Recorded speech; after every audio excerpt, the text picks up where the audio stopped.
Welcome back to Spill the Chart, everyone. Today we have a very special guest with us. Aneesa Marufu lives in Manchester and is the author of The Balloon Thief, a young adult fantasy inspired by her South Asian heritage and her obsession with hot air balloons, which I'm sure we'll get into in a bit. And this episode will be on our podcast, on Instagram, and on YouTube. First of all, let's have a quick icebreaker question. As we ask all of our guests, what is your favourite childhood snack? Oh, favorite childhood snack. I was a big chocolate fan, so anything Kit Kat, Maltesers, Chunkies, any of that was probably my go-to snack. Yeah, Maltesers, yeah, everyone loved a good Maltesers and yeah. those like snack boxes. Yeah, that was good. Yeah, so I guess just a quick, brief background on yourself and how did you get started as an author, your journey? I'd love to hear that. Yeah, so I started writing The Balloon Thief in 2018. So it was my final year of a business degree. Maybe I was just like overwhelmed with all the studying and I thought I just need a creative outlet. So I decided just to kind of start writing. I didn't really have any intention of it going anywhere. I just saw a competition on Facebook. It was the 𝗟𝗶𝘁𝗶𝗀𝘀 writing competition for underrepresented writers. So I kind of just thought, I'll just submit the first 3 chapters, see what happens. I didn't even have a completed book at this stage. And then I won. So I won that. And what I won was agent representation.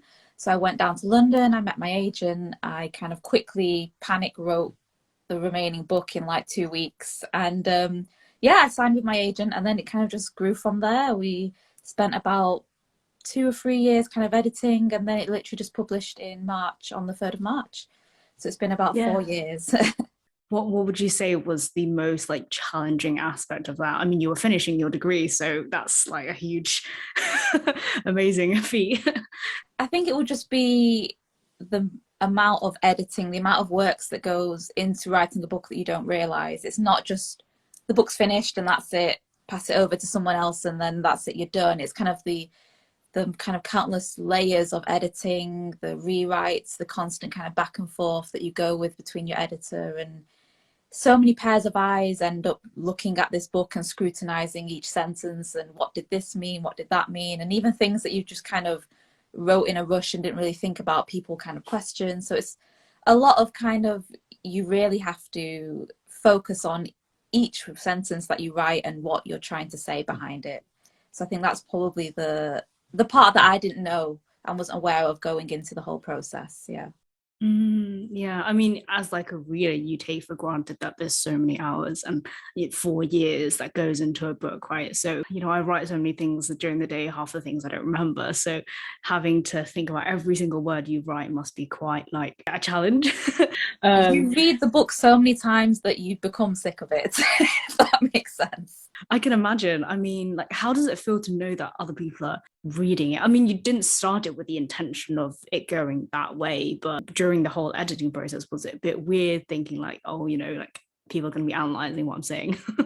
It's exciting, but it is nerve-wracking. Like when you see kind of reviews on Goodreads and like how people get so into books and they analyse every character, and a lot of them can be really mean. And I was like, oh my God, there are people actually going to do this with my book? Is it going to be all positive? Obviously there's going to be negative reviews as well, and it's just kind of, you do get a little nervous thinking, God, I hope that at least one person enjoys this book and doesn't just think it's a load of rubbish. So yeah, it's exciting and it's a bit scary at the same time. Yeah, I wanted to get into that a little bit, as like imposter syndrome almost, like so many people are going to read this, right? Like, what are your thoughts on that? I guess it's kind of weird seeing the book on social media. You see people kind of posting about it, or they're doing all these kind of nice bookstagram pictures, or these like TikTok videos of their kind of unboxing my book, and I'm just like, oh wow, this is very weird, because I've seen so many pictures and videos of other people's books. Now it's actually my book, and you do feel a bit kind of imposter syndrome, like, why are people excited to read my book? Why did they go and buy it? So yeah, you do definitely feel that. But I'm sure like reading reviews and stuff, it kind of sinks in a little more. Yeah, maybe because it's still only been a few weeks, maybe like in a few months I'll start to get used to it. At the minute it's still very like, it's a bit strange. I think because you've been waiting 4 years for this day for it to finally be published. Now that it's here, it's almost like a bit unbelievable. I still feel like I should be waiting, if that makes sense. Yeah, still like it's not real yet. Yeah, so I mean, a huge theme in the balloon feed is obviously, the balloons, the hot air balloons, and you mentioned that you were kind of obsessed with hot air balloons, kind of like Khadija in the book, right? So how did that come about? Is there any story behind your Well, love for hot air unfortunately, balloons? I haven't actually been in a hot air balloon. I think it's just that concept of kind of escapism, of kind of the sky is the only escape. You know, these two characters are kind of facing so much kind of tension, so much difficulties on the ground, that the only escape, the only freedom is literally up in the sky. I think I just liked that escapism. This was a book that I kind of worked on during the pandemic, where we were all kind of just locked in our houses. And I just wanted something that I could write about that could just be fun and freeing. And that's probably where the hot air balloons came from, I guess. Yeah. Have you ever, if you want to share like some sort of moment that inspired anything in the book? I guess the main themes the book tackles are kind of the concept of racism, extremism, but also kind of identity and loneliness. Both characters are kind of struggling with their own loneliness. They're very kind of isolated. They don't fit in amongst their peers in very different ways. And then as they kind of come together, despite their differences, they understand that, oh, actually, we're both quite similar in that sense. And that's almost kind of, it becomes this journey of self-discovery. And maybe that's something that I kind of resonated with. I maybe didn't feel like I fitted in amongst my peers growing up. I felt a bit kind of lost, like I didn't really have a place, or that I felt like I fit in. So this is probably where that whole idea came from, about identity and about the journey of self-discovery. Where do you think you're on in that journey at the moment? Not to put you on the spot. I think it's a constant circle, a constant journey. I think we're kind of always evolving and becoming new people. So I don't think you ever fully find yourself, because you're always changing. But I like to think I have a better idea of who I am now than I did when I was a teenager. Yeah. I think a lot of us can probably relate to that in like many different respects. And, we've spoken to a lot of guests on the podcast who are like British Asians. Intersection of identity is something that we have to navigate continuously, right, as we grow up and realize that there's things that maybe wasn't so right in our childhood, but now we have to kind of like filter through it. When you're like either you're like first or second generation born in this country, you're almost a bit like caught between two worlds. You have your kind of your parents or your grandparents' generation, then you have your generation and your peers, and it's kind of trying to navigate, how do I please both sides? How do I fit in? Am I bang in the middle? Am I more leaning towards one or the other? It's almost like a spectrum of identity, and you almost kind of, you mold yourself to please both sides, if that makes sense. You kind of have two different versions of yourself. So I think that's something I wanted to kind of explore in the book as well. Yeah, and you kind of see that, right? Like at first when Khadija like runs away and she's like, oh no, like what have I done? Like the feeling of guilt, right? Every time you try and like deviate from something that you're supposed to do, then you feel like, oh.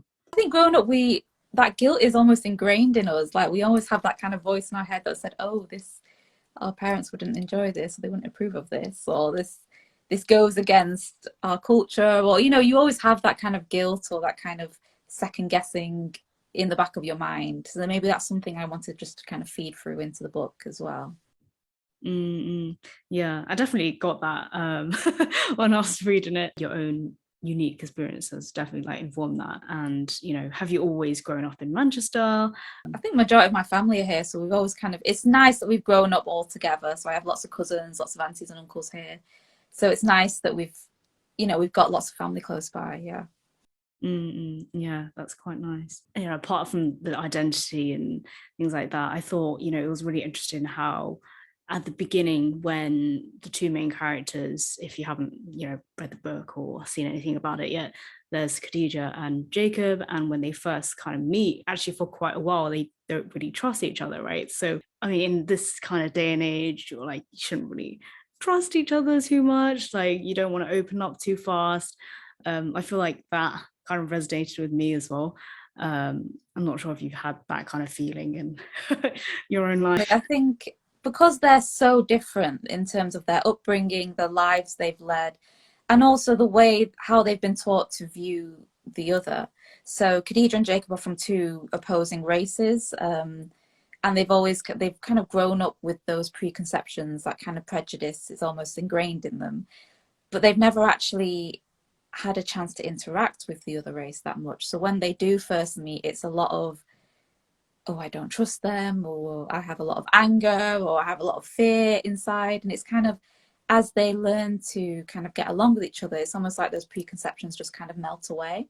And that's when they discover, oh, actually, we're quite similar. Actually, we have similar goals, and actually we can develop a friendship. And that's kind of the main focus of the book. It's their evolving friendship as they learn to kind of work together to kind of tackle a greater threat. They kind of discover the importance of forgiveness and of trusting each other. Yeah, and it's quite a delicate balance, you know, balancing like the individual story, but also like seeing the bigger picture as it is in like real life, especially when you're kind of in the thick of it. You know, you're living your life, but then you've also got these bigger like issues surrounding you, like, you know, how do you tackle that? So I think your book does quite a good job of trying to, you know, zero in on specific aspects, and, you know, you don't have to juggle everything, right? Yeah. So do you have any upcoming projects, anything that you want to share, or you can share, sorry? That's probably a better question. There's not a lot I can say, only that I'm working on like 3 different things because I can't settle on one project at once. And I just like to stress myself out more. So 3 different things. It's all YA, it's all fantasy. That's all I can say, unfortunately. Yeah. So I guess one last question is, what made you write for this YA fantasy genre, or was it just kind of a natural where you're... I think it's a genre I always enjoyed reading. Growing up, I always read fantasy. I kind of found contemporary a bit too real world, maybe a bit too close to home. I always wanted the kind of escapist aspect of reading. I wanted to be transported to a new world, and that's why I've always kind of written fantasy. Yeah, it's always just appealed to me more than the real world. Yeah, I feel that sometimes. You just want to go somewhere else. I don't want to read about boring stuff. I want to read about magic and dragons and things. Yeah. Why would you want to read about your own life? Yeah, so like, where can listeners find you if they want to find you, learn about your work? So I'm on social media, so Aneesa Marufu, Twitter, Instagram, and there's also my website, which is just aneesamarufu.com. Cool. I will have everything linked in the description, in the podcast description, and on our social media as well. So make sure you go follow her, and also definitely read the book. Is it going to be available on audiobooks? Maybe some of our listeners are more interested in audiobooks. It is. So it was narrated by 𝗟𝗶𝘀𝘁𝗶𝗃. It's available now. The audiobook is available now. I'll link it as well. But yeah, again, thank you so much for coming on and chatting to us today. And I hope you guys listening enjoyed the conversation. And yeah, I hope everyone has a really good rest of the week, and we'll speak again soon. Thank you for having me. You just finished listening to an episode of Spill the Char podcast. If you enjoyed it, make sure to subscribe, share, and leave a review on your favourite podcast player. Follow us on Instagram at spillthechar.pod. And we'll see you back on our virtual terrace on our next episode.